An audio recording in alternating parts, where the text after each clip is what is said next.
Okay. Worked. Yes, we're live. Okay, cool. Yes. I know what I'm doing. I was going to open this can before we started, and I didn't. Sorry. Take your time.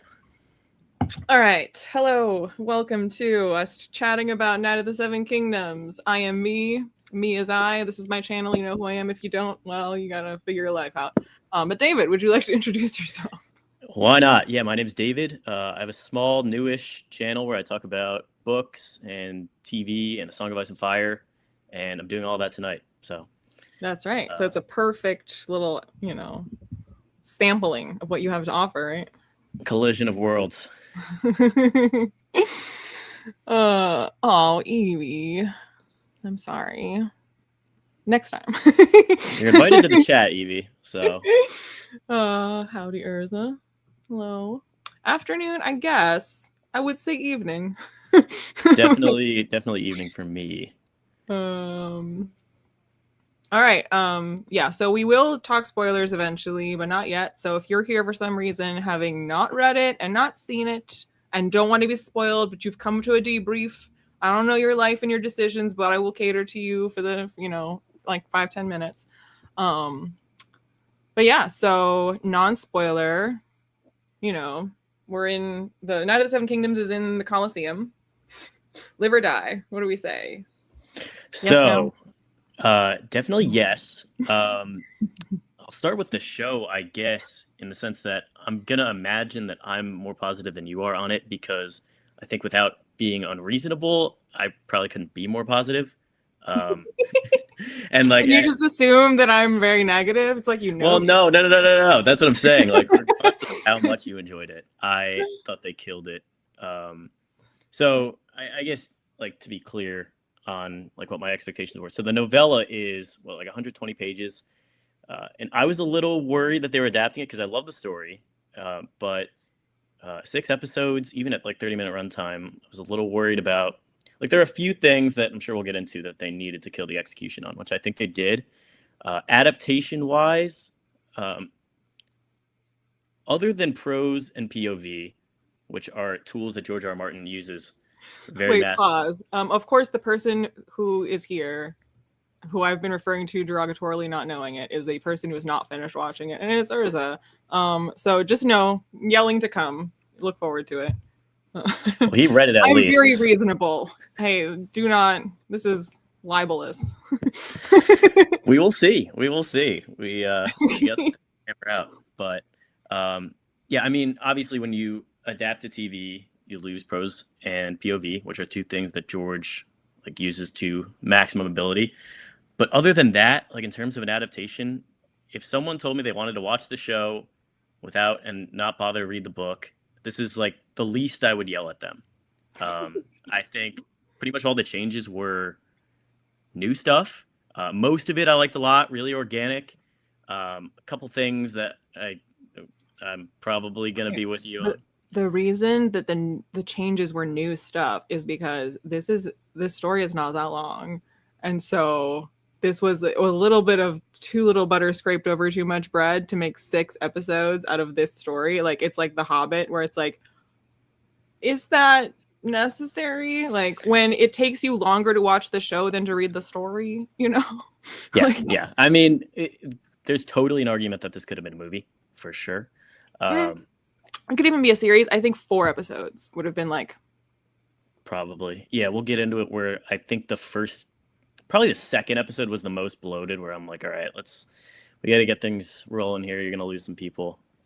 But yeah, the later episodes, once we started to get into the meat, I think they knocked it out of the park. I thought the casting really brought like a lot of the minor characters to life. Like, I appreciated a lot of them more. The music, I do have opinions on the music, which is, I mean, I actually don't really know where to start there, but I've got fairly positive opinions on the music. I think I can't even get into the music without getting spoilery, I don't think. But yeah, I liked it. I've been rambling. I'll pass it off to you in case you wanted to touch more on, what you think about the book or whatever. I've just been kind of talking about the adaptation itself. Yeah, I mean, really, I think like the biggest problem I have with the show, if I have a problem, which, like, to be clear, I think it was a very good show. I'm not like I'm not a hater. I'm very reasonable, actually. I'll be the judge of that. But I do think like it dragged because they were like padding out their runtime to make it 6 episodes. I don't know like who said it had to be 6 episodes. I don't know if that was like the studio was like, I don't care, fill it up, or if like George R. R. Martin wanted it to be. I don't know. I haven't looked into it. But regardless, I think that hurt it. And I think also it being 6 episodes, those episodes being a little bit on the short side. And so spreading this out over 6 weeks, like I didn't watch it each week. I watched like 2 or 3 episodes at a time. Like I would wait because like just 1 episode per week, I was like, this is too short. Like I want to like sit down with this for a second. And that's why I feel like having 4 maybe slightly longer episodes so that the overall runtime would still be a little bit shorter than it was.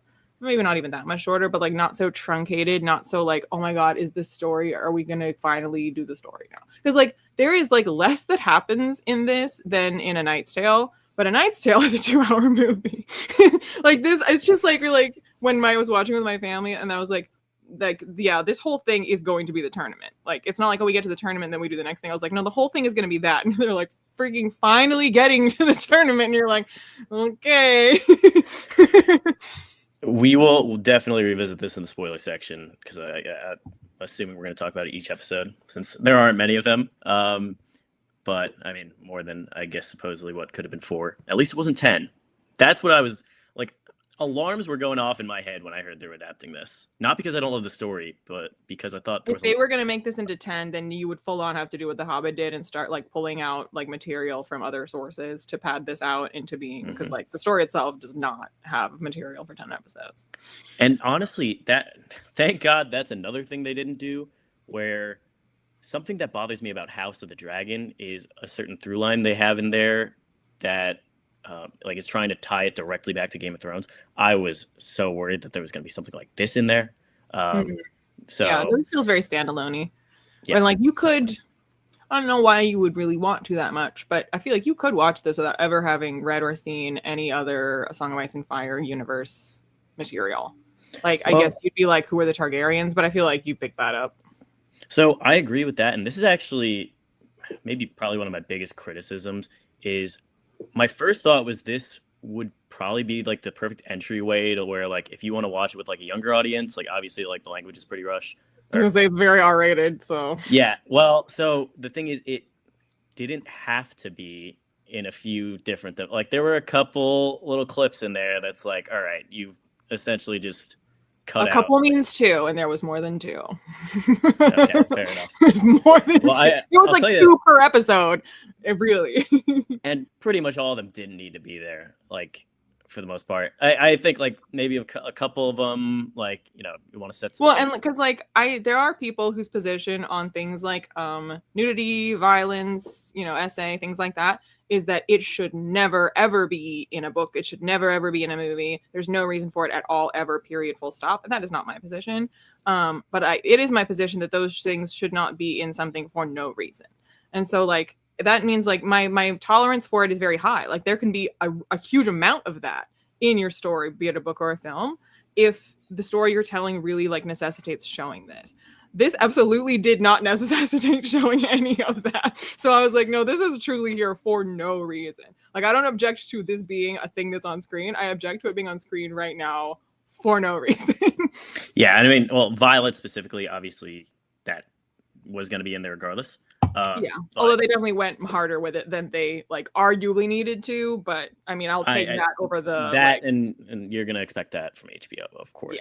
Yeah. But yeah, in terms of, I guess, nudity specifically, and unique ways in which nudity showed up where it didn't need to be. You see, how you would know if you had watched it. Yeah, it's just the first story.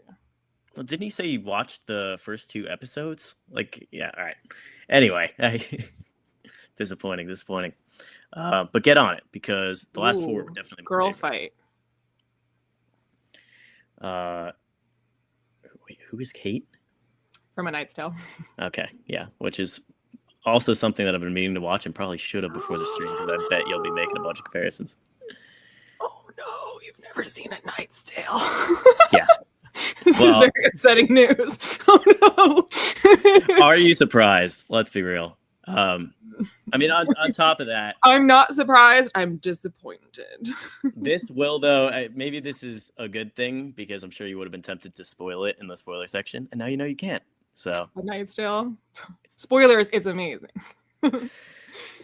which I've also heard, Exactly. I think, from you.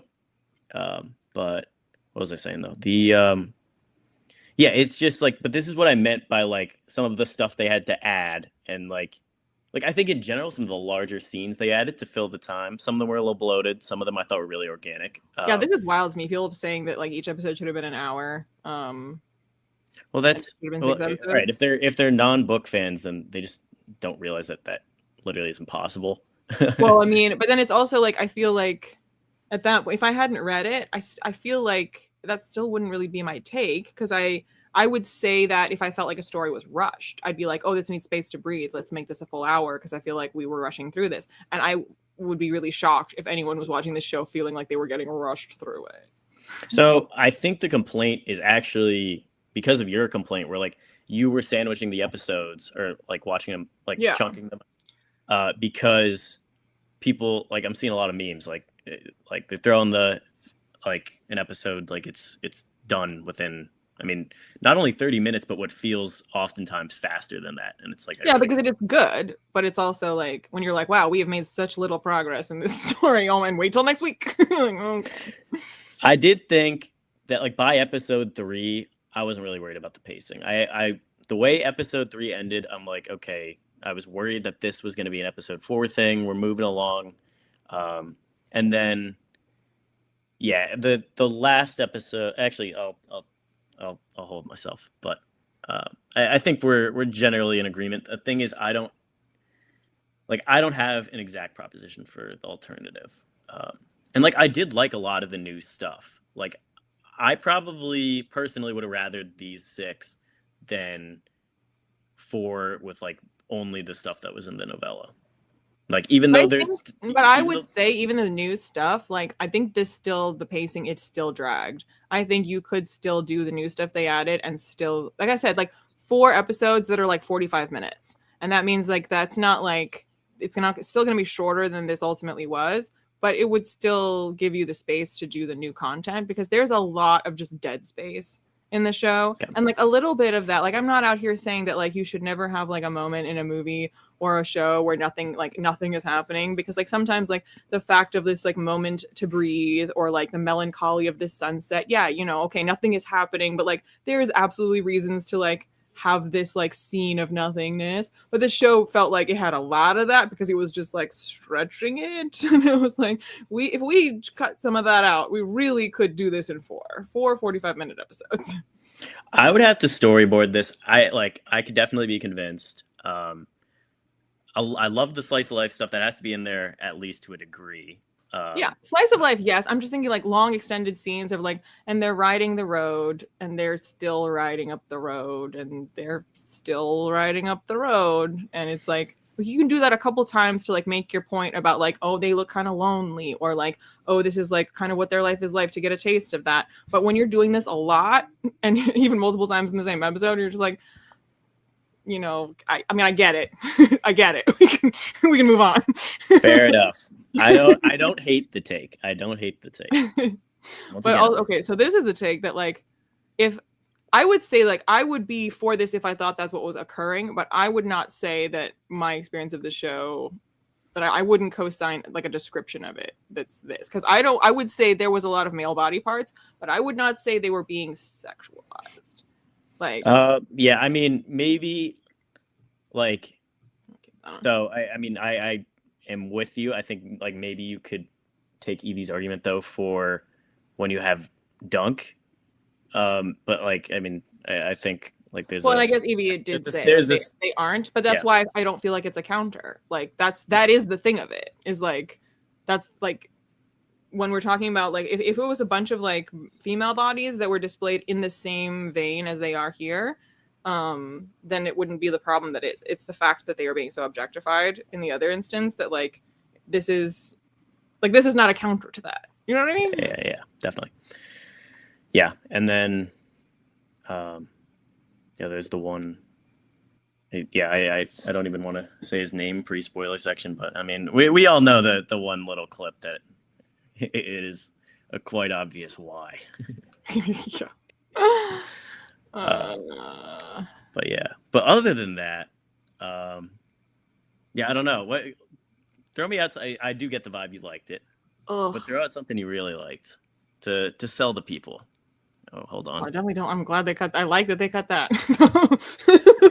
Yeah, there was too much. But there should have. I prefer zero business doing to tell you the truth.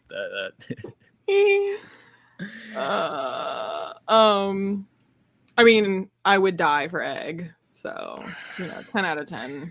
And literally anytime he was on screen, I was just like fully locked in. I was like, every like, because I think he's also just like a phenomenal actor. Like he commands the screen. This like tiny little human just commands the screen, like way more than the actor that plays Dunk. Where like, and he was, even if he was like off to the side doing some other little thing, my full attention is on Egg. So when I said I heard they were adapting this and alarms were going off in my head because they had to really nail the execution of some things, one of those things was definitely the casting of Egg, and they killed it. We understood the assignment for sure. Yes. I mean, in general, I feel like the Song of Ice and Fire, or like George R. R. Martin stuff, like from Game of Thrones to House of the Dragon to now United Seven Kingdoms, they have consistently found really good young actors. Yep, I agree. But I think, given the amount that he had to do, I think Dexter was one of the best. Oh my goodness. I would love to see him get an Emmy. I don't know. Well, I mean, we'll see what else comes out this year. I don't know if people are kind of just like, throwing that out in hyperbole, but he was great. And then like I really just have to emphasize like the rest of the cast. Oh yeah, I mean, I don't think there was a bad actor in the lot. It's just Egg. Yeah. Totally. Yeah. I'm just saying too. Like that was one of my biggest pluses, was that like I really got to again. I mean, I said they found good young actors across all these shows. They just found really good actors for all of these shows. Yeah. Like the problems that exist for any of these shows, they are zero, never ever an actor's issue. Like where they were a bad actor or the wrong actor. That has, it's been screenwriting, pacing, things like that. Actors. And now at this point, you have people that are like really passionate about the material. Like Lionel Baratheon's actor had already auditioned for Theon and Oberyn Martell, and just in general, like even outside the actors, like you could tell, like the showrunner Ira Parker, who by the way seems like a super like chill, humble guy. Like he's like getting really involved with the community.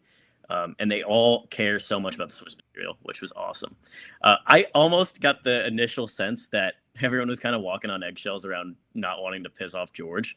But like I do also simultaneously believe that they didn't want to piss him off because they care about the story.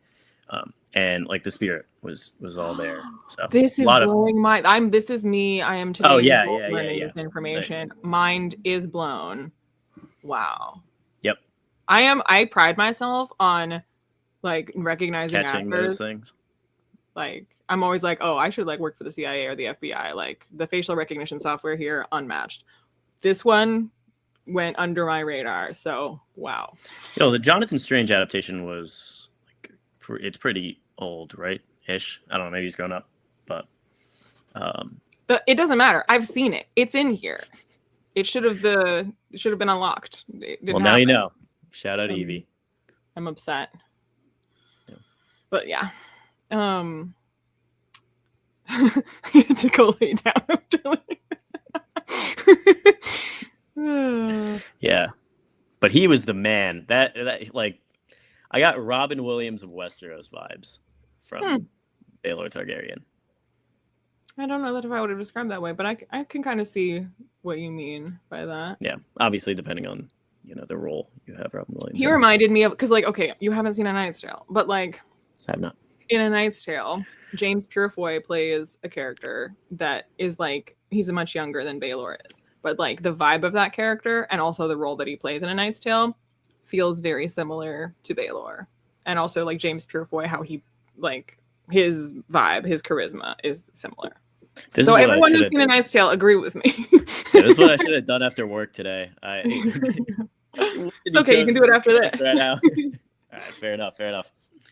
Yeah, non-spoiler, I think that's about it for me. Unless you have anything else. I mean, the only other non-spoiler thing is like watching they better hurry up and film 2 and 3 because Egg is not staying little forever. So That's true. That's true. But I mean, the good news is, like, I get the sense that, I mean, hopefully they run this for a very long time, and I would like to see Egg grow up. I would like it to be Dexter, and you know, he will eventually, and I don't think it totally kills it. But yeah, I mean, they just finished shooting Sworn Sword, or like the second season, second novella, and yeah, he's got to be a little kid for the third one, probably the fourth and fifth that George may have already written. But well, we can get into that once we're talking spoilers. We can talk about the future of the show because I have some thoughts there. But yeah. Thank you. I was wondering how I was going to explain it, and I listened to myself in real time, and I was proud of myself. All right. So, but speaking of spoilers, then yeah, we're going to talk about spoilers for Night of the Seven Kingdoms, for the story that was in the show, possibly the stories that come next. Although try not to, I suppose, or do that at the end if we're talking about the future. But yeah, so the story, the show.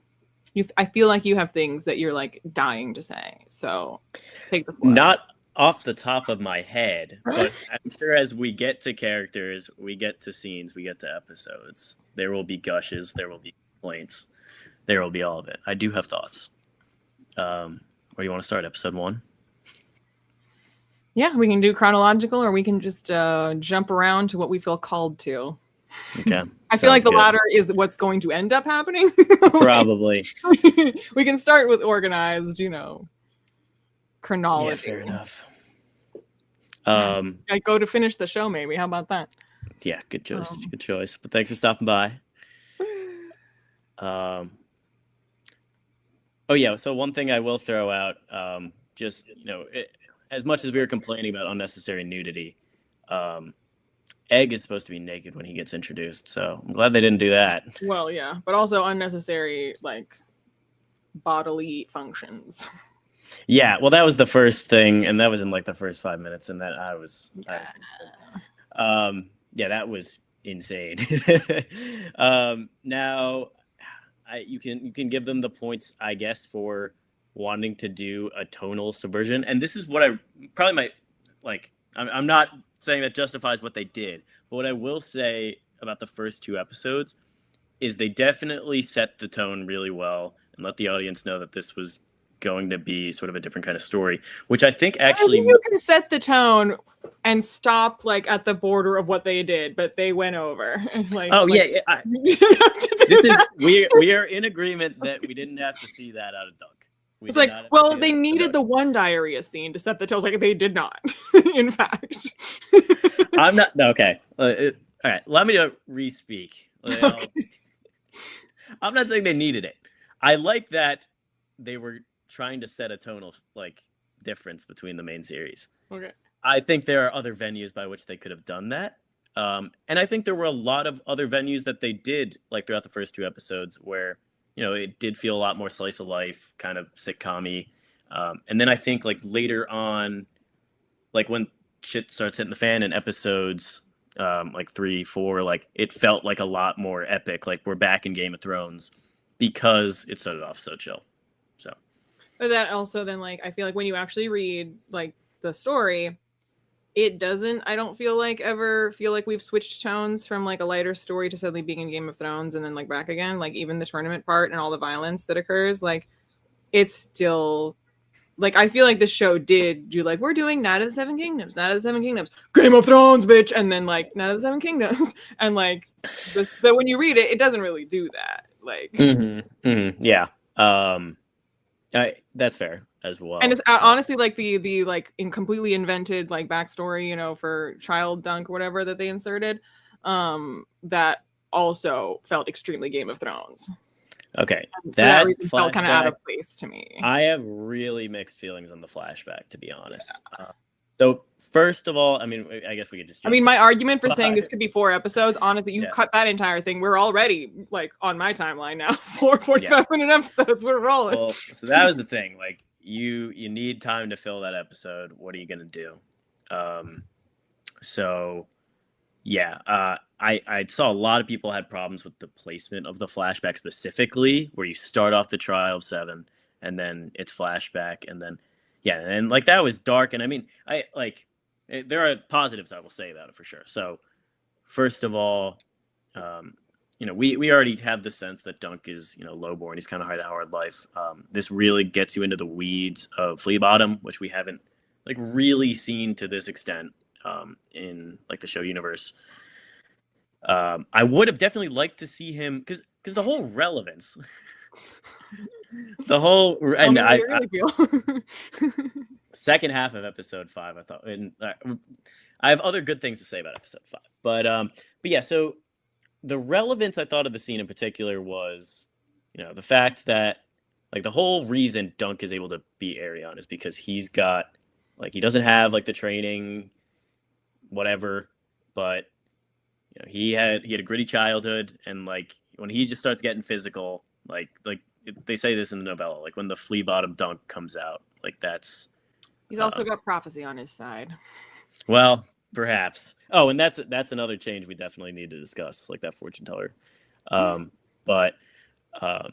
Yeah. So I would have liked to see him fight more himself in the flashback. Like I know they tied it into kind of like his, like him meeting Sir Arlen, and by the way,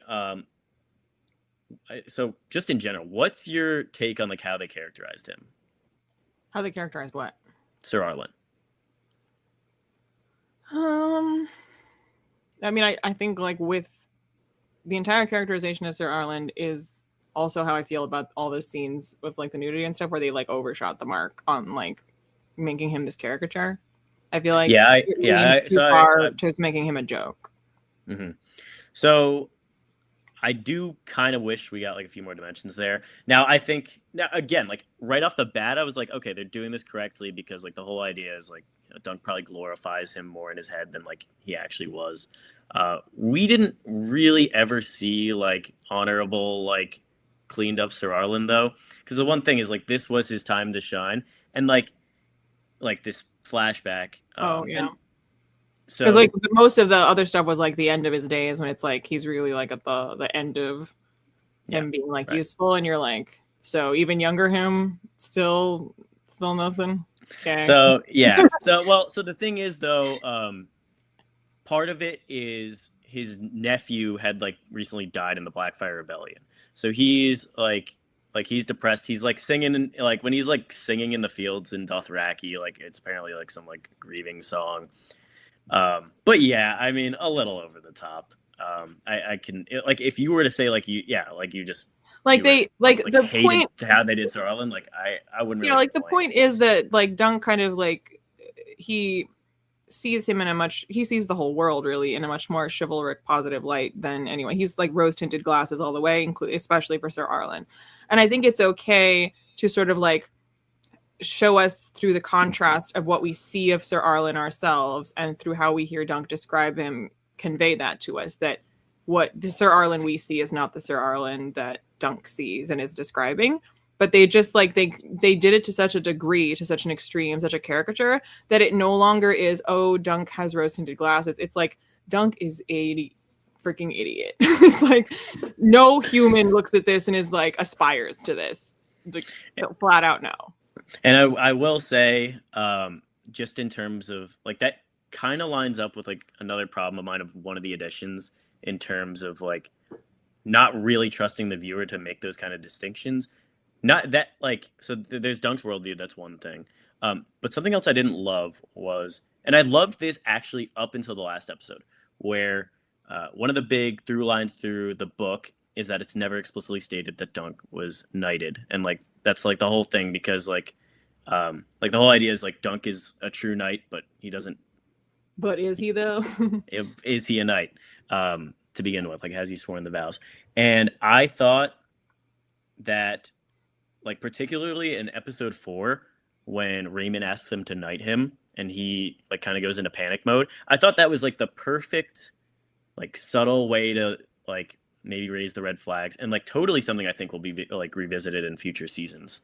But the fact, like, so apparently George instructed Ira Parker to make sure it was ambiguous that, you know, whether Dunk was knighted. You've already done that. We do not need the on the nose little flashback in episode 6 where he like asks like it, like, you know, the one I'm talking about where he's like, why was I ever knighted? And then he like, I don't know, he's just zoned out telling a story, and then like he dies, but then he didn't die. Like I just, that was like another complaint of mine. I'll get out of the way. But at the same time, if you're not going to trust the audience, at least now the audience is aware of it and like is now grappling with that question. But yeah, I feel like the way the show did it, it made it seem like, I guess, like technically ambiguous, but very much in the camp of he was not knighted. Yeah, like, right. Anyone watching the show, exactly. if you were asked, like, if you asked my brother who has not read it and he's just watched the show, and you asked him, was Sir Dunk ever knighted? He'd say no. Well, now after episode 6, it's really not ambiguous anymore. Now it is that I'm sure they'll never confirm that, even though actually like something I really want, and like this is just total like probably beyond the next 2 novellas, but like speculation for future seasons that I don't think is spoiling anything, just kind of what I would like to see out of future stories. Like I would love to see Dunk really directly confront this, like maybe if he like is knighting Egg or something like that, like down the line. I don't think we needed all that in season 1. I thought, like I said, I loved what they did in episode 4 with it. I think that could have been it. Yep. So. And then, okay, so that scene, it ruins the ambiguity and is more padding of the runtime. So take it out. So yeah, I mean, definitely like I said, like I thought a lot of I think like a lot of the brand new scenes at the tournament that felt like there were a lot, like there's a lot that I'm going to agree with you should have been cut, but and I'm sure you might agree with me on some of these as well. Like episode 1, I was feeling really good about what they're doing with like new organic content, like the Lionel Baratheon scene. That's a character in particular that I'm so glad they brought to life. And really made him distinct. No, I agree with that. Yeah. But it's like, okay, anytime they're actually like fleshing out the characters and the interactions that they already have in the story and just kind of like getting more space and time with the people that are relevant to this plot, I have no objection. But when we have like long stretches of silence or like scenes that like were not in it because it's like not actually like really part of the story, like again, the flashback or the non-knighting scene, like this is stuff that's like, no, that's not like fleshing out, like putting more meat on the bones of the story we have. That's just like extra stuff that's like now also on the table. And I'm like, no. Those were the scenes that like I could have done without, but like the latter half. But I would say that, first of all, I probably would have been fine with more of those being left in than like if we were to go through all of them, I'd probably have more keep it votes than you would have. You have more keep. Yeah. Secondly, like with the type A, like this is fleshing out a character or kind of just a new scene. Like I loved like all that, like in the slice of life ones. Like I loved like the tug of war. This is a funny story I keep seeing about that too, where like Dunk's throwing Egg in the air, and then. I've seen Dexter tell this story, which is why I like it even more. He landed in Dunk's or Peter Claffey's arms, got like elbowed in the eye, and then had to meet George R. R. Martin immediately after. So. As if George R. R. Martin wouldn't be immediately charmed with him regardless. Yeah, exactly. Yeah, poor kid had to meet George R. R. Martin. Condolences. I also want to go back because like we were talking about episode 5 and like what we potentially didn't like about it. Episode 5 was awesome. It wasn't my favorite. My favorite was episode 4. That is like one of my favorite episodes of Game of Thrones history, for sure. Episode 5, I can see why the fan reception was like immediately having a perfect episode, like just based on like what the TV audience is into. I did think the fighting was great. It was a little absurd, but I thought it was amazing too. But yeah, 3 and 4 were my favorites, I think. Wait. Yeah, so I'm reading this one too. Raymond Foss by Flesh Out Scenes. Oh, yeah, he is not the dad. Oh yeah, you picked that up? They were really subtle about that. Yeah. Well, exactly. But that's another character I thought they killed. But also that character, he was so hardcore giving Podrick pain. Yeah, well, it kind of looked like him too. But he was the best. That was another character that like really stood out for me as like someone I didn't care as much about in the book, but loved in the show. Yeah. And I think another aspect of his casting, I think, just points to like all like the like little details that they were trying to nail, where he's kind of have like even though he's like from the Reach, he has sort of like the northern UK accent that a lot of like the northern houses have, and the Fossaways are actually a First Men house that have been in the Reach since like they were under like they were like the gardeners and all that, and like that's like not something that a Song of Ice and Fire nerd would care about, but I did. So hey, attention to detail is always important, because even when people don't know the exact reason for something, you still like that like there's a part of you that does pick up the fact that this just feels cohesive and this feels like it makes sense, and you can't always put a finger on why because you may not have like the data for it, but you do notice when it doesn't feel cohesive, you know, when like suddenly characters that are from the same part of the world don't all have the same accent, and you're like, you may not immediately clock that that's what's bothering you, but you're like, this just like doesn't feel real. And when they are doing the attention to detail, you're like, I'm not thinking about it because it just does feel real. Totally. There was another like big addition. For the northern accent thing to remind me of, speaking of great TV shows, Rings of Power, when Halbrand has a northern accent and he's going around saying how he's the king of the Southlands. And I was like, yeah, the guy with the northern accent? Him? Okay, sure. Whatever. I do have to say, I'm very glad. I'm glad you're doing something like I knew it was a good sign in terms. I didn't really want to ask you too in depth what you thought about the show before we chatted, but I was glad you were doing something like this instead of let's laugh at Night of the Seven Kingdoms. That's, you know what would have been very funny though is for me to do a series that instead of calling it Let's Laugh at Night of the Seven Kingdoms, it was Let's Dunk on the Seven Kingdoms. It's just missed opportunity. Too good. I can't really dunk on it, but missed opportunity. I wish it had sucked so that I could have done that.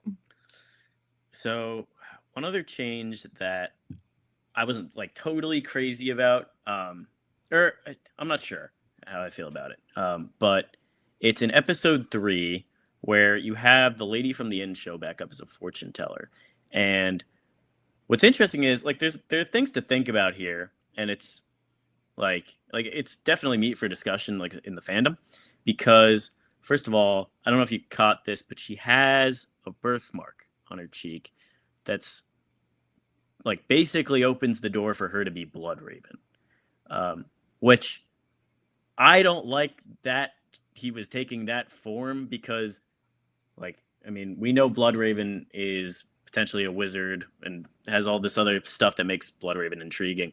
But as far as I knew, like only faceless men could do something like that.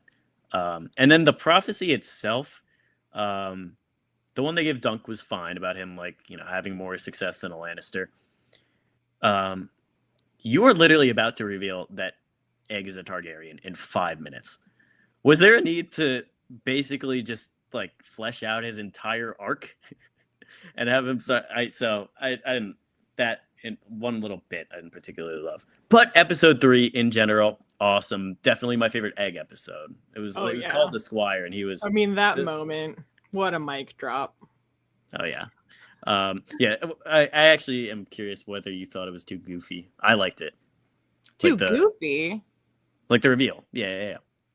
I feel like that scene is so tense and dramatic. How could that be? No, it was amazing. But no. But then at the very, very end, they do like a dun dun dun, where they're like shifting to everyone's like face with like. But I didn't care. I thought it was awesome. Like I wouldn't say that was goofy. Okay. Because I feel like that would be the reaction. Yeah. Like that is the moment where everyone's like, "What?" Yeah, it was great. Not even my favorite. My favorite scene in that episode is the training scene where he takes out Thunder, and he's just like running around like with the lance, and he's like, "Take it to Duncan!" Like, that episode was great. I honestly didn't notice someone laughing because I feel like Dexter, when he was talking about how much he hated his brother, like what a great little actor, can never be overstated. Like the hatred, like it is so palpable with him, where you like he wants to see him dead. Like this kid is like not exaggerating when he's like kill. Like yeah, the range of emotion on Dexter was insane. Like I mean, episode 5, I literally believed he was on the verge of tears. Episode 4, when he just goes so solemn in the dungeon with Dunk, I thought that was another amazing scene by him. And then I wouldn't. Oh, go ahead. No. Yeah. I wouldn't blame this on Dexter. If and I wouldn't say this is like a complaint, that's overstating it, but I do feel like, and I guess I might be wrong because like there's a lot of people that watch this and had no idea that Egg was a Targaryen. So I guess it wasn't like too obvious, but I do feel like in the book, from Dunk's perspective, there's like Egg does seem more like a normal kid. Yeah, and you just have no idea. Like some of the hints in the show, I remember like the way that Egg is like very kind of like conceited and very entitled in how he speaks to Dunk and other people, like from the get-go, is on the one hand more believable, I suppose, for who his character is supposed to be, how he would behave. But there's like so many times where it's like ambiguous in the story, and a part of it is, again, it's like how much is it that Egg actually was acting the way he is in the show, and Dunk is just like being Dunk, not seeing it, because like from how Dunk describes, like from his perspective, when he's just like, oh, Egg is shy and he's like uncomfortable being around like the really important people, and that's why he's always disappearing when it's like, the Targaryens are around or whatever, and he interprets it as like him being shy, and he's like, oh well, he needs to learn to like find I was like that too, but he needs to learn to find the courage for that. Whereas like I feel like watching the show, it's like that is never the vibe that you get from Egg, is that he's shy that he would be like hiding from people. That is never episode 2. The Targaryens roll in, zoom in on Dexter's face. I have to go. Yeah. Which again, like that, the way he says I have to go, it's not like I'm shy. Yeah, no, I'm with you. I thought I mean, I was like just clocking all the hints basically. You also have the one in the episode where they're talking about Sir Donald of Duskendale, and he's like, his dad owns all the crabbing fleets in Westeros. And then he justifies that with a very obvious lie. I'm fishing, or I like fishing. So yeah, I don't know. It was, a little push and pull, but they did, in fairness to what you were saying, they did have that little bit like where like the egg shrugging meme comes from, where they at least make Dunk very unaware. That doesn't necessarily correct, how they were, like what the direction was with Egg. But yeah, I just feel like it's already going to be harder, like because we're not in Dunk's perspective, so we just like with Sir Arlen, like we can see the truth of it versus how Dunk perceives it. But then like they kind of pushed Egg to be even more obviously a Targaryen than he is in the book, because the way he is in the book, probably a more acute observer would already notice it, and Dunk doesn't. But they made it even more obvious, so that makes Dunk even stupider. Again, it's like with Sir Arlen, it makes him stupider. Yeah, but overall, okay, well then if we're talking about that too, then I do feel like not just in like him not picking up on Egg and having rosy-eyed ideas of Sir Arlen, a lot of scenes they were again leaning too hard on Dunk being the butt of the joke and being like Dunk the lunk. Like I feel like he's a little bit, of like I'm just like the big naive guy and I'm not the sharpest knife in the drawer. Like that is the vibe for sure of the character. But again, not a joke, like it's more, that like, oh, he's a bit naive and he just sort of sees things in a quite sort of simplistic good and evil, black and white kind of way. So he misses some of the nuance and complexity of things because in his mind, there's good is good, bad is bad. My job is to defend good. And he kind of just like filters everything through that. And that's more endearing than it is like, oh, you big dummy. Yeah, and the vibe of the show is you big dummy. Yeah, I totally agree with that. So yeah, and that is just one of my favorite parts about not only the story, and so this is something I've been thinking about too. This is a bit of a tangent, but it's interesting how allegedly Dunk is an ancestor of Brienne, and obviously like there are a ton of parallels there. And I'm not sure. The one bit I'm not sure how I feel about that is like what's that saying about nature versus nurture? If you're not only going to have them related, but have them like share some of the like that being one of like the awesome The chivalry is in the blood. Yeah, exactly. Yeah. Which is I feel like very not George, but that's the kind of stuff you expect from Tolkien. Right, but I'm not complaining because I love Dunk and I love Brienne. But then that too, I feel like, I mean, well, Brienne is very book Brienne and book Dunk. You're like, oh yeah, they seem similar. But show Brienne and show Dunk, not as much. Aside from being chivalrous. Well, that's also just for the record. You made the comparison of Raymond Fossaway to Podrick Payne. Not book Podrick Payne, but show Podrick Payne. Well, sure. Yes.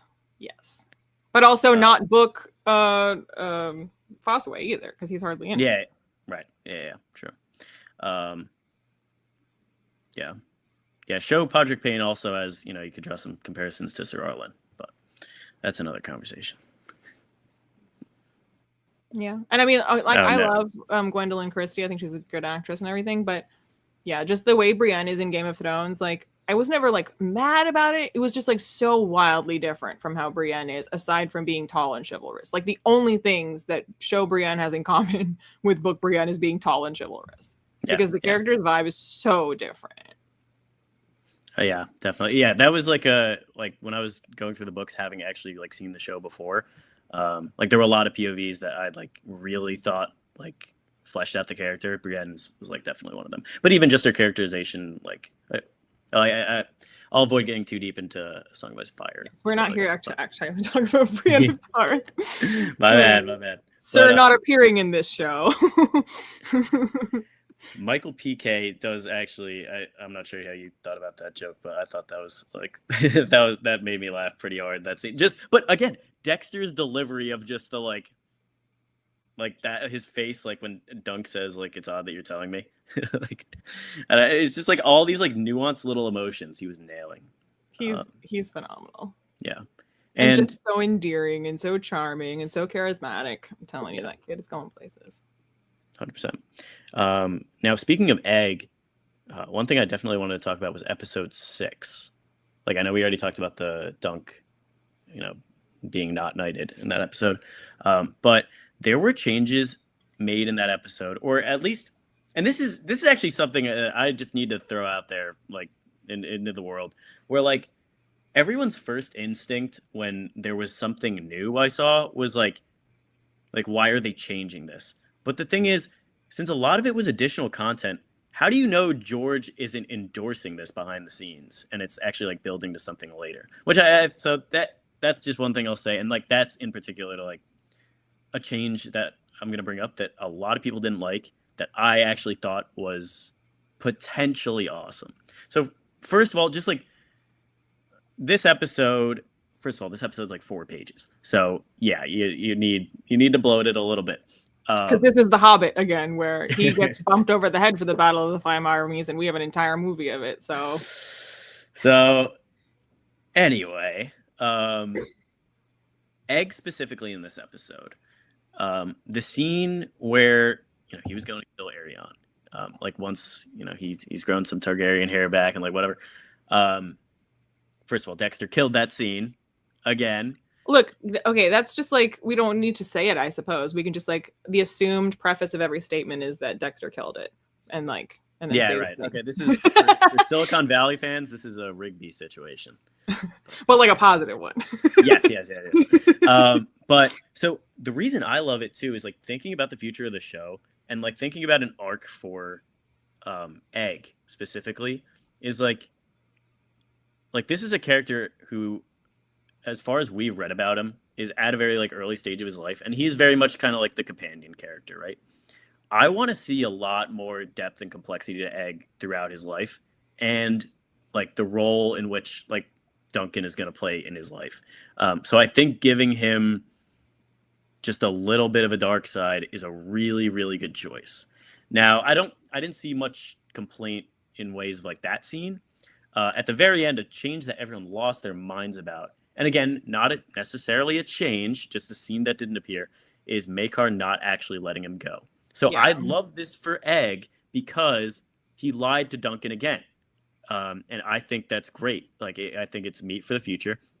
I think the reason a lot of people are freaking out, first of all, some people are mad about like what it does to Makar's character, which like, I honestly, like, I think I really like. Well, I always found it unbelievable that he would let him go. So when they added that, I was like, well, that does make a lot more sense. Yeah, right. So, well, what people are freaking out about, though, is how are they going to address this? Like, what is Egg just going to be able to roam free for the next 2 novellas, and this didn't come up? So that's like one thing. Ira Parker has said it's getting addressed. That's all he said. So we'll see what they do. I really hope they just don't like. It's because they need to pad the runtime in the next one, so they have a whole episode of them running away from the guards. So we'll see if they get tentative. There's another possibility, which I hope it's not this, where like I saw like some speculation online that like Makar's Targaryen ring was gone in that last scene, so he actually did let Egg go. He was just like, this was to like play face or whatever for his men. Like, no, like, why would they bother with that scene? Like, is that how we're gonna address it? Like a conversation in episode I feel like this is like the all like media criticism and analysis, like books and movies, whatever. It's like there's more than the surface level for sure, but then people take it too far, and then you're like, okay, no. I'm like, and like, you know, the weeds I've been getting like about like every little detail of this show, but like it ain't that deep. It's a 2-second post-credit scene that's funny and I think adds to Egg's character. So yeah, I like that. And again, like for people like me who, when they read the story, were like, he's letting Egg go with Dunk. No way. I was like this is like, because like Night of the Seven Kingdoms is a little bit more like happy fairy tale than anything else in, you know, this universe, but it's not that happy. Not happy enough for me to be like, and then they sent the prince off to be a squire under a hedge, tra-la-la, like no. Yeah, so I mean, I didn't even. I guess my first instinct when I saw the scene was like, no, I honestly didn't really question it. I was kind of my first thought when I saw people flipping out about it was actually surprise. Then I'm like, okay, of course people are gonna flip out about this, like whatever. But like, yeah. So People flip out about everything. Yeah. Kale, I think I do disagree with you, Kale, to be honest. That is the sum of but I'm glad you, at least your problem with it is unnecessary comedy instead of a ridiculous character change for Makar, which that's the take I'm like kind of like, really? Makar was a character too I thought was really well portrayed, but I wasn't as like blown away by his performance as like Ariana or Lionel or Raymond. I just want to redeem myself. Yeah. I did recognize that actor and where I recognized him from. So with the Targaryen hair, impressive. Very good. But and that's not a fault to the actor. I think he did a great job. Makar is just a character I cared more about reading the book because, you know, he's Aemon's dad. He is like, you know, pretty complex. Where like, you know, we don't see him as a bad guy, but like he's a hard ass. Like, you know, and he has, you know, he goes through it in this book. So I was already like, it was just like some of the other characters like Baelor, like just like he had such a great presence in this. Like he really shot up my list of like characters I love. And then like Raymond and Lionel were just always a blast. So yeah. What a wild time. Yes. Yeah, who was your favorite out of like the side characters post show? Were your opinions changed on any of them other than, well, Raymond you mentioned, but you mean like characters that I liked now because of the show that like didn't stand out to me in the story? Yeah, were there any? I mean, really all of them, because I feel like when I reading it, it's really just Dunk and Egg that like you are really fleshed out in a way that you feel some kind of way about, and everyone else is sort of like, well, the fact of their situation, you know, like Puppet Girl, like you're like, yeah, the fact of that is upsetting, but she's not like a person to me when I read it because you don't really know that much about her. I know what you mean.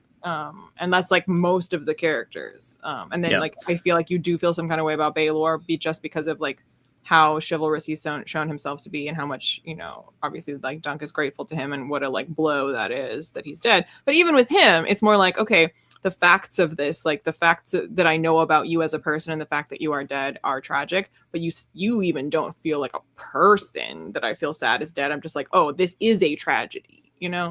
Whereas here, like, he was humanized in a way, like all of them were. Especially, I mean, he's right there on screen, whereas, like, I guess, so, first of all, like, even, like, a lot of characters, like, I don't know, like, Steely Pate, like, who, like, really don't do much beyond, like, what they're written to do in the book, and, like, they don't even necessarily, or, like, even, like, Makar, like, they don't need to be, but, like, seeing them on screen with a good, like, performance, like, breathes life into them that we're not getting their POVs, so we, you know, but, like, there was something else I was going to say, and I just totally blanked. What did you immediately just say? Just about them being all fleshed out by the show? I'm blanking on my point, but Baylor being tragic. Baylor. Oh, yeah. Oh, okay. So Baylor, in the book is, like, you see him through Dunk's eyes, and he is, like, very awe-inspiring to Dunk. It's Baylor Breakspear, like, he's the heir to the throne. Whereas you totally get that vibe in the show as well, but also it's almost, I feel like it's a quicker sort of empathizing with him, like, in a sense. I'm having trouble articulating what I'm saying, but they all just, if they're, like, considering in the book we don't have these POVs, and all of the dialogue from the book is in there in the show, plus more, then as they're adding to that their performance, like, they are just naturally going to be fleshed out more. Well, yeah, and I say that all the time about a lot of, like, book to screen adaptation, is that oftentimes, especially for the cases where I feel the adaptation is better than the source material, it's for that reason, where it's because the author has not done the work of fleshing out this character, and an actor, by just being an actor, a living, breathing person, is going to, like, bring full personhood to the character in a way that, if the writer has failed to do so, the screen adaptation will at least fulfill. Yeah, and like, even just, like, little nuances that just couldn't possibly be a line in the book, but, like, just, like, all of, like, Arion's mannerisms, like, he was an amazing choice, I thought. I mean, there was some of the effect sort of across the board on all minor characters of Paddy Considine playing Viserys versus how Viserys is in Fire and Blood. Where they're kind of, like, just sort of a character whose name you know, whose facts you know. They're a bit of a caricature. They have a role to play in the story of Dunk and Egg, and here they get to become, like, full characters. Yeah. Now, Paddy Considine, that's, like, slightly different because, first of all, he killed it. Oh, and he changed the role. Yeah, I mean, he changed the nature. He changed the right. That's what I was gonna say. Whereas, like, a lot of these characters, except for, I guess, Lionel was, like, I think the clear example of a character who was really just built out a lot more because he appeared so much earlier. Yeah, and then he's got the other scene in episode 6, which, like, I know you had mentioned, we'll keep it spoiler free for, like, the future, but what I will say is, like, he will be back in Dunk's at some point in Dunk's life, and I think this scene, like, fed into all that pretty well. Like, I liked his scene in the last episode. Even Baylor's son had that one scene that's, like, I thought was great. Just, like, he didn't get a lot of screen time, but yeah, I really don't have anything bad to say about it. Well, I mean, they continue to absolutely nail it on finding people with Targaryen phrenology. We're going to keep finding I'm just trying to catch up in the comments here. Yeah, I know. After I made the Terminator joke, I was like, well, I should have expected the crickets. Oh, that's what you did? Okay. In fairness, there is a joke I made, like, about 10 minutes ago that went over your head that I'll explain after the stream, but I don't want to explain. Yeah, this is, I mean, well, again, but this also is just, like, the show going for, we're doing Game of Thrones now. Yeah. Oh, something else I loved in episode 5, though, I have to say, is and, like, a lot of people were like, we should have seen more of the fight, and that's actually another way to actually meaningfully fill the screen time, but keeping it to Dunk's POV, I thought, was not only a really good choice, but very well done. More of the fight, meaning the other people fighting. I was like, we saw a lot of the fight. Who is saying we didn't see enough? I was like, it was. Oh no, I mean, a lot of the fight. Yeah. Well, what's really cool though, more too, of the fighting. Yeah, yeah. So what's cool is like if you watch the episode back, like any little fight going on in the background is interesting. You see Raymond and Stefan. Oh, another great performance, Stefan Fossaway. You see them fighting. Raymond's killing him. You can see Baylor getting hit in the back of the head. Makar has like a few moments in that fight of like being a defensive father.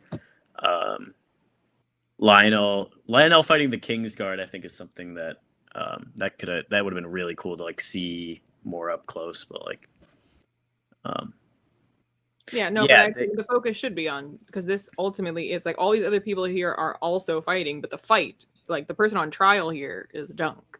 Yeah, right. And I really like too how, like at the very end, like after like he's been clocked, everything's muffled, and then you like switch to the crowd's perspective and like the volume like totally changes. Well, what it really reminded me of is like the way people correctly praise the absolute excellence of the sound design for Mad Max Fury Road, because that's exactly what Mad Max Fury Road does for. Oh yeah, I've seen that. You haven't seen it? Oh, I haven't. How many strikes am I at? After Terminator? Well, trust me, bro. In Mad Max Fury Road, the thing you're just describing, like there are scenes like that where like there's like so little dialogue. There's almost no dialogue in Mad Max Fury Road. So the story is being told to you through the sound design. And so like the scene where like Max has like this like IV in him that he needs to get out, and like the sound design is like giving you his heartbeat, and like the moment when it's released, and like the sound of the release, and like the sound of like things like hitting them. Anyway, you'd have to see it, but like the point is like it's telling you what is physically going on inside of Max through the sound design. Yeah, and that's like, again, no prose, no POV. Some of the best parts of George's stories. Leverage your tools, and they definitely did. Oh yeah, I mean, it is a good way to get someone in a character's perspective. Yes. I think there's movies that'll do that too, where someone like has a gunshot near like their head, and suddenly like the sound like is just ringing because like they wouldn't be able to hear what's going on, so they do that for the audience. Yeah, I think Lost does some of this. Probably. No, I don't remember, but yeah, it's about time for another rewatch. Yes, I did hate that. Okay. So, and this is actually another thing in episode 4 that I saw complaints about that I didn't have. So, but that just also brought my mind to another thing that was like allegedly a difference. So that the Bracken scene, that was unnecessary. But like I think the episode's better without it. But like it didn't kill it for me, because then subsequently it was like just get up, awesome... get up. No. This is episode 4. This is when before Baylor comes in, which was electric.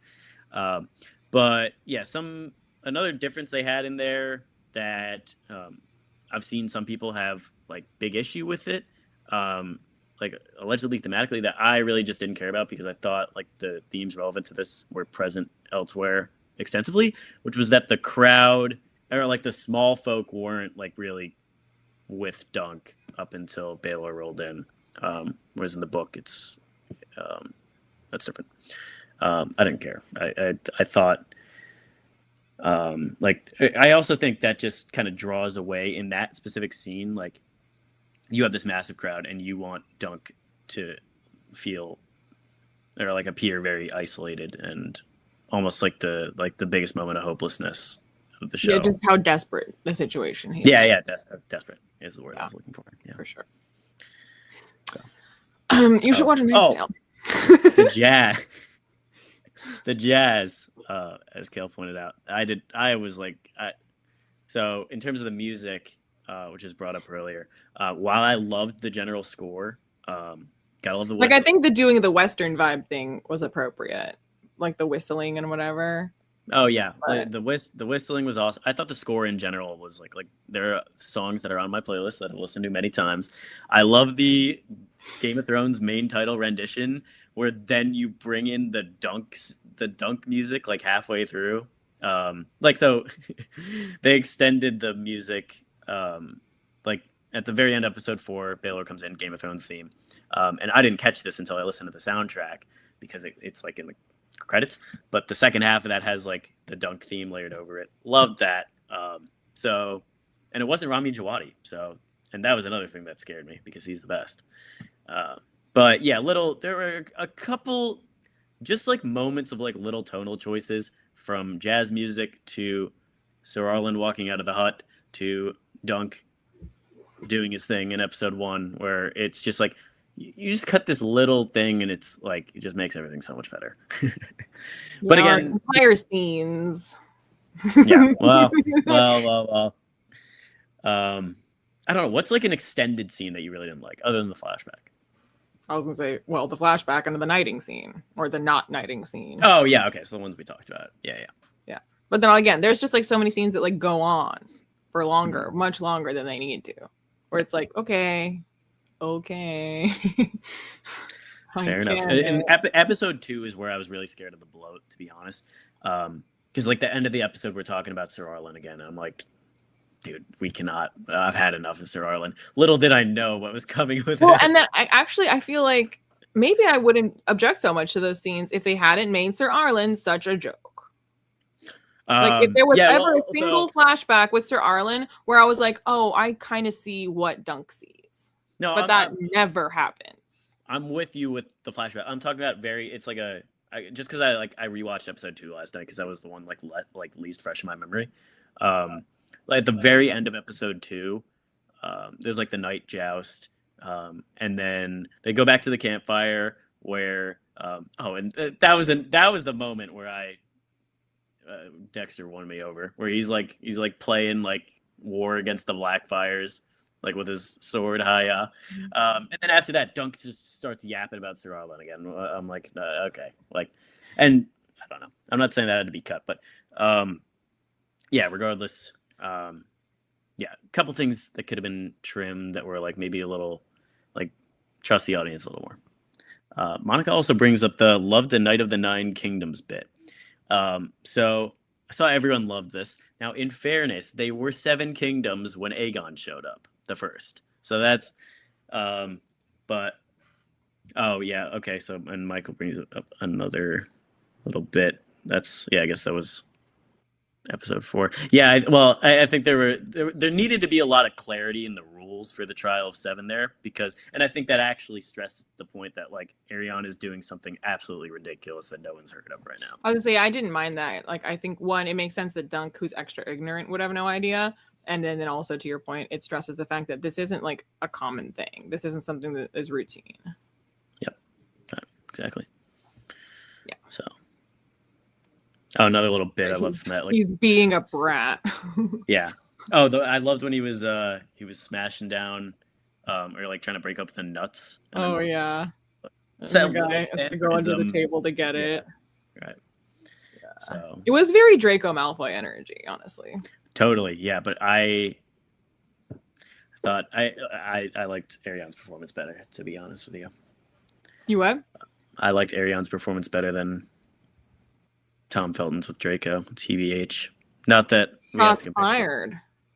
Well, I mean, I just thought it was flawless. So, again, kind of like how we started off, and I said I bet I'm more positive than you, but only because I probably couldn't be more positive without being reasonable, though. And as you've seen, I did have my critiques. Also, Draco is a different character, and we see a lot more of Draco. So this was a very limited, very positive sampling to be comparing against a much larger body of work. Yes. Fair enough. Yeah, and another thing I just love too, and this is not of substance, but the amount of life that has been breathed back into this fandom right now is so. Well, that started with House of the Dragon. Were you following the House of the Dragon season 2 discourse online, or I'm saying like when House of the Dragon, like after Game of Thrones, truly like shat the bed, and everyone was like so bitter about this fandom. Like when House of the Dragon, even if people were mad about season 2, being mad about season 2 of House of the Dragon has never been the low point that season 8 of Game of Thrones was. Like it was but it's like it's like we were down here. House of the Dragon brought us back up, and then season 2 it's like, and then we're like, but we're still like we are like back alive because of House of the Dragon. Yeah. And like I said, like I was worried about like what the reception of this might be. People seem to love it. There's His armor was ridiculous. Every time his armor was on screen, I was like, this motherfucker.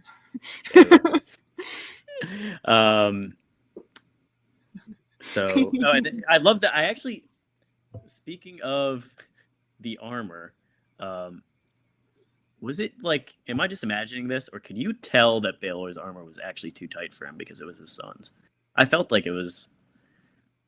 I mean, I don't know. Not in a way evidently it was, but okay, fair enough. Oh yeah, so fan reception. Did you see the Breaking Bad war? I was like, no, I heard about it from someone at work, but I did not personally see. I mean, I loved episode 5. It wasn't my favorite episode in the season, let alone my favorite episode in Game of Thrones history. Which is Watchers on the Wall, most likely. But you have a real fascination with the Wall. I do. Well, I mean, all the best minor characters in the main series are Mance Rayder, Aemon, who I hope we see going forward as well. Yeah, I could, Blood Raven, who I hope we see more of as well, is Beyond the Wall. Yeah, I'm always pro North, pro.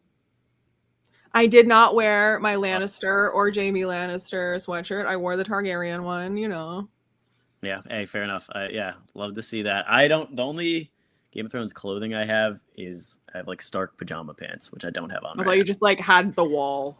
No. No, I don't. Everyone's like, is that like a Pink Floyd thing? You're like, no. I have a replica of it in my freezer in my ice cube tray. But the Wall?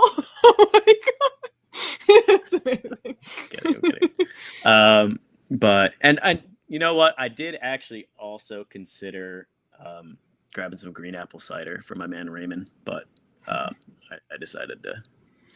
Yeah, Battle of the Bastards is another one that I like, but I think it's the most overrated episode in the show. I don't like the logistics, but that's fine. I do really like season 6, episode 10. In fairness to season 6, but yeah. What's your favorite episode? I was afraid you'd ask me that. I don't know. You set yourself up for failure. I don't know what to say. Every episode that features Jaime Lannister, except season 8, not season 8. Yeah. Sounds. But also, season 8 garbage. Obviously, to be clear, garbage. But I love Podrick singing Jenny of Old Stones. That's the best episode in the season. But not even the episode. And wait, the scene. Do you know what the name of the episode is? I mean, if you gave me multiple choice, I could tell you. Okay, I'm just gonna tell you. It's A Night of the Seven Kingdoms. I did that on purpose. Brought it full circle, back on topic. Yeah. Well, I will just one thing I have to say. If we're going off record about season 8, there were a lot of scenes I also despised in that episode. To be clear. Yes. But there were some good ones. A lot of Jamie things that are not good. Right. Well, I would call them more Brienne things, but I don't digress. care about Brienne. I care about Jamie. Moving on. Well, I mean, short show. We covered, I feel like, a lot of ground. I don't know. Okay, well, so then for the future, are you optimistic? Are you worried? Are you excited? Are you all of the above? Again, it's not where my mind should be at all, but I am the first thing I'm worried about is fan reception, specifically because I now have a lot of confidence in this team in terms of their dedication to the material. I have confidence that Dexter will be in it. That's really all I need. Well, that's what I mean. All these things I'm worried about, is this kid going to be able to play Egg? I am now very but the thing is, without going into it, the second novella is definitely the kind of most isolated and tame of the 3. I think season 3 is going to be a slam dunk, but for audiences. But yeah, I'm feeling positive, and I don't know if we want to I have a lot of speculation regarding the future of the show. If at this point we're clear to just take all of like the spoiler handcuffs off, but I don't know. But I would say like my biggest worry would be that like if this show is well received and like they feel like they can like have more license now, that they're gonna stretch it even more. Yeah, well, so again though, that's a potential problem for 2 more seasons. I think you can really adapt the content of the story to the structure once you have freedom. And working forward, they'll have outlines. They got a lot of material from George. I think, like especially as they get older, a lot of the stories will be a little more substantial. So yeah, we'll see if. I mean, they're going to need bloat for next season. I'll tell you that much. They're going to need what? They're going to need bloat for season 2. And like actually one scene. So Michael brings this up. Eamon's like offhand mentioned in the next one. I would I'd be perfectly fine with them showing young Eamon at the Citadel next season. That'd be great. But yeah, so yeah, I think season 3 they probably won't have that issue. I think it's the longest novella by far. No, but like the issue is their desire to do it. Like they're just cramming stuff in for no reason because they feel like they can. Yeah, I don't know. We'll see. Definitely possible. Like I don't want them to suddenly be like, oh, now we can just like start, going full on the Hobbit movies where we're just like putting in all of this other material that's not really like keeping it to the core. Like this is ultimately like still a story about Dunk and Egg. Like, well, what I'm saying is the runtime doesn't seem to be going up. So like next season, that's a concern. Season 3, that's probably not a concern because they have to get a lot in. So hopefully they stick with priority 1, get everything in from the book, and then we'll see how they, handle. And Ira Parker too seems to be very, very willing to take fan feedback. He did this Reddit AMA where he was super humble, said a lot of stuff like "That's on me." I missed this line. Now he did respond to a comment where someone said, "Why did we have to see Dunk doing his thing and Sir Arlen doing his thing?" And like whose things being done. Well, someone said, "Whose idea were those 2 scenes?" And he said, "Your mom." So I don't think they're at a figure out okay, fair.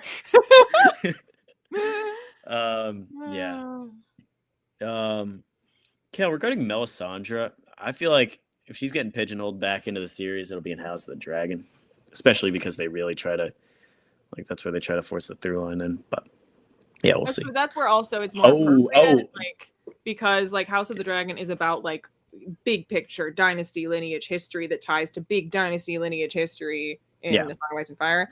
Dunk and Egg needs to be about Dunk and Egg. Now, this is the thing. This is where I might disagree with you here on something I really want to see, and that is what Michael just mentioned, Blackfire Rebellion flashbacks. Because that especially, well, here's the thing. That is going to be really relevant to the rest of their lives. And you saw some references to the Blackfires in the flashback in season 1. I'm not saying they can't do it. I'm just saying they need to like be controlled and like in moderation. Yes, I'm with you that this is, a potential concern.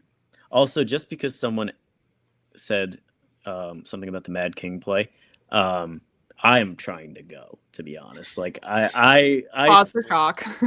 Yeah, I'm already planning to go to Ireland this summer. So for various reasons that trip's booking has been delayed. So I'm now trying to orchestrate that around. Well, first potentially trying to get tickets. So I signed up for like one of these patron memberships for the. Oh my goodness!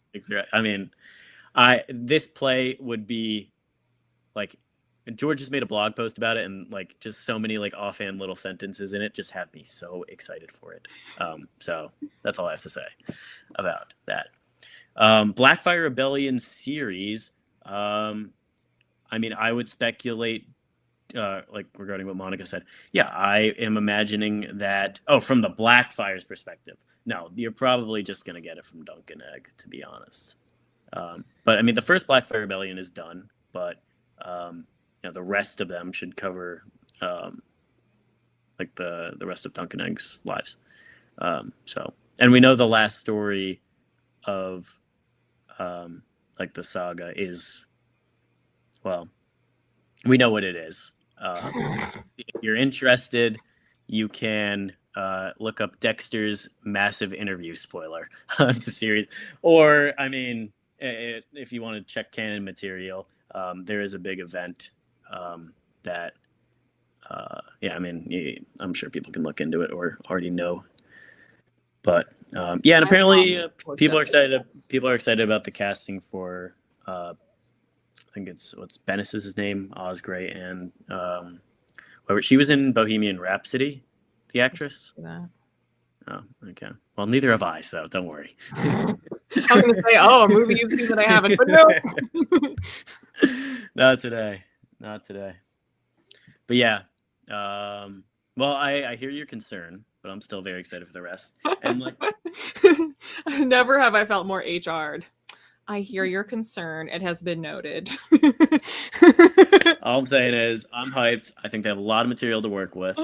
I'm not doubting that George has actually written some of those stories he sent them, like full stories instead of outlines. Like, oh yeah, I fully believe he's written anything as long as it's not Winds of Winter and Dream of Spring. Well, we'll see. He wrote a cookbook. Yeah, sure, let's do it.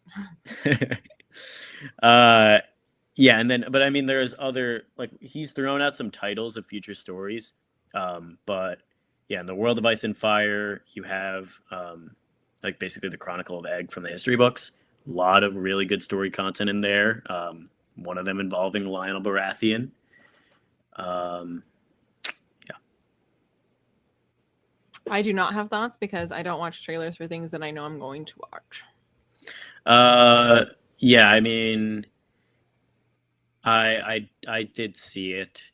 I did think it had. I don't have like deep thoughts, and I've only seen it once. But I will say, gonna have some pretty epic moments. Wasn't thrilled for like various random reasons about some of the conversations that were happening. Like, I don't know. I've gotten a little nitpicky with House of the Dragon after I thought. I'm just excited to see the finale of season 2 finally. Yeah, there you go. Yeah, and Michael, regarding the outlines, George has apparently sent them like 10 or 12 outlines for future stories, and I'm sure. Looking forward to the future blog posts where they didn't follow his outline exactly, and then he gets mad about it. Yeah, we'll see. I wonder how they'll split it up too.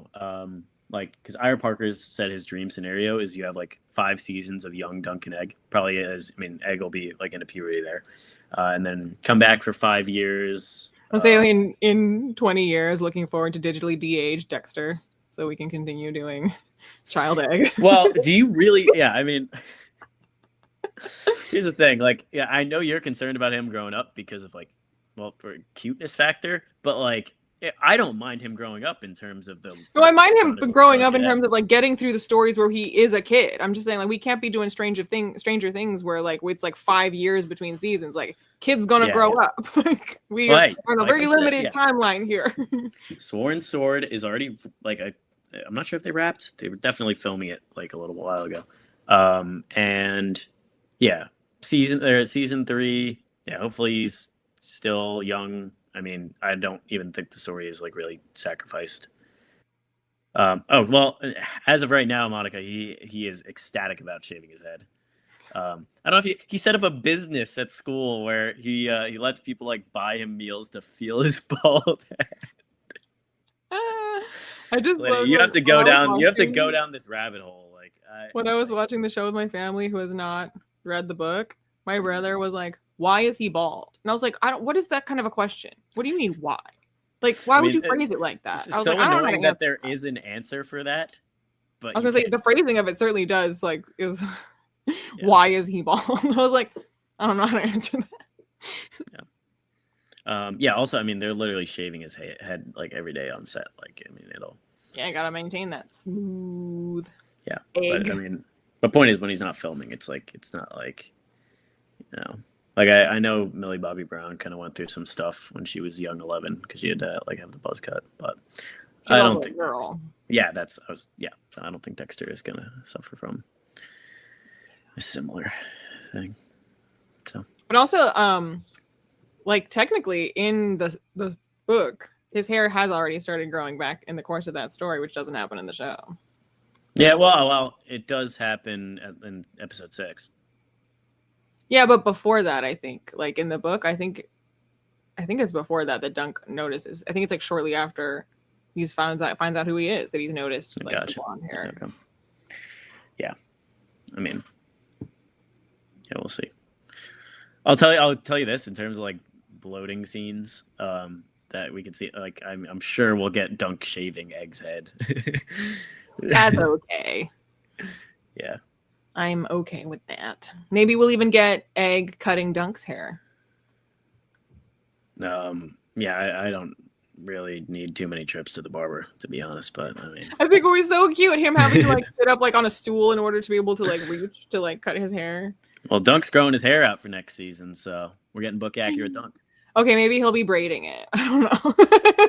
All right. Yeah. To be honest, very, very low on the list of things I care about for next season is their hair. To cut hair or not to cut hair. Look, I would rather see lots of extended hair cutting and hair grooming than the unnecessary bodily functions that we saw in season 1. Yeah. Yep. Braiding over diarrhea. And I mean, I really the whole thing is though, like they're gonna listen to fan feedback.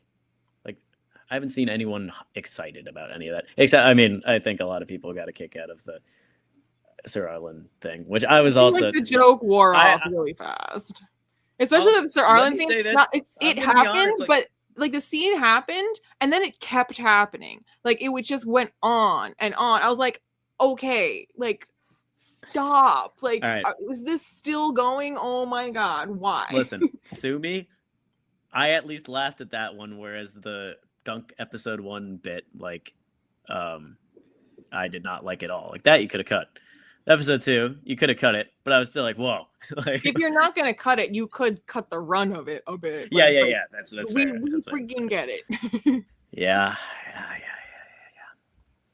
But I wonder if we'll get more Arlen flashbacks as well. Probably will. Yeah. I mean, honestly, I hope not, just because I doubt they'll change the tone of them. I doubt we'll get a scene where Dunk is like remembering why Arlen actually is someone that he respects and admires. If we were getting that at all, it would have been in the first one where it was the most important, I think. Yeah. So what's your favorite? If we're not going to get that, then I don't really want more flashbacks. Yeah, fair enough. What's your favorite out of the 3 novellas? I mean, honestly, probably the first one. Yeah, I think same. I think I do like, because it does feel the most like this like self-contained little side quest adventure of the week that's like sweet, like balances sweetness with some like darkness of the overall world that we're in. And then the other ones do get progressively more. This is Game of Thrones. Yeah, well, definitely the third one. The second one I actually really like. I like all 3. Yeah. But yeah. But I think we're gonna get the most kind of mixed opinions. Like I think people that have no idea what's coming, maybe thought things kicked into gear permanently at the end of season 1. And yeah, I mean, just looking at the comments here in general, I'm seeing like a lot of like people have like them all for, and like, yeah, I could definitely, I think 3 maybe when I first read them was like my favorite. But again, like this, and definitely I have to give this to the show. Like this show made me like this story more. Like to be honest, always, yeah. I've always, and I still feel this way, where I just think it is absolutely absurd when people are like, yeah, who cares if we don't get Winds of Winter and Dream of Spring? Give me more Dunk and Egg. I'm like, what are you talking about? Right, because the correct take is I don't care if we get Winds of Winter or Dream of Spring. I want Fire and Blood Part 2. That is the correct take. That is not as bad as what I just said. Yeah, because my opinions are superior. Fully agree. Well, regardless of that, yeah, I just like, it is absurd to me when people say that. And specifically for me, one of the things I love so much about A Song of Ice and Fire is just the massive cast, the massive scope, how it all feels so real and works. Like there is like, that's just not what these stories are. No, that's what Fire and Blood is. No, Fire and Blood is amazing. Fire and Blood is a top 3 book in the series for me, and it doesn't even have POV, which is one of George's best strengths. So yes, I'm with you. It's awesome. And doesn't it have POV? I mean, how could you say Mushroom is not a POV? Well, okay, so just don't get it twisted. Like, I love the fact that it's your favorite. Like, I love that it's someone's favorite. Okay, so now we had your concern is noted, and now we have I love that for you. Well, no. I'm sorry, and you took it too personally. I just love that it can be a take because I love it. Like, it has nothing to do with you, but like, oh, it gets worse and worse. Yeah, Fire and Blood's awesome. Fire and Blood is also the first one I read, so special place in my heart. Well, you read Fire and Blood before the main series? Well, what happened was I watched Game of Thrones unaware that it was a book series, and then watched it like 6 times. I gathered the knowledge that it was a book I'm sorry, series did you watch season 8 6 times? No, I watched seasons 1 to 6 6 times because it was a lot of. It was like I might have rewatched it on my own once, but like in college, like I was like pushing it on like everyone, and I'd rewatch it with them and all that. Then I was late to watch House of the Dragon for whatever reason. I think I started it, and episode 3 I like didn't love it. Anyway, come back to it. Watch the season 1 finale. I'm like, I need to know what happens next. I read Fire and Blood, and then I'm like, wait, why am I not like? Anyway, the rest is history. The rest is history. So, especially when it comes to Fire and Blood.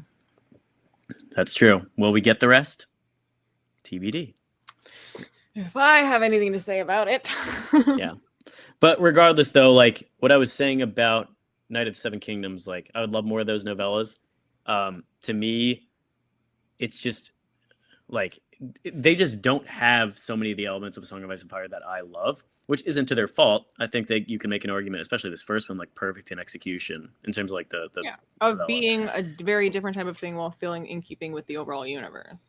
Yeah, but it's just like, I mean, the reason I could just go on about A Song of Ice and Fire for literally hours is because there's so much to it that I love that's perfectly executed, and this is just so scoped. So that's my take. But I do think this show is definitely what the universe needed, like the cinematic universe of Game of Thrones. Not the cosmos. Yeah, well, yeah, it might be what the universe needed as well.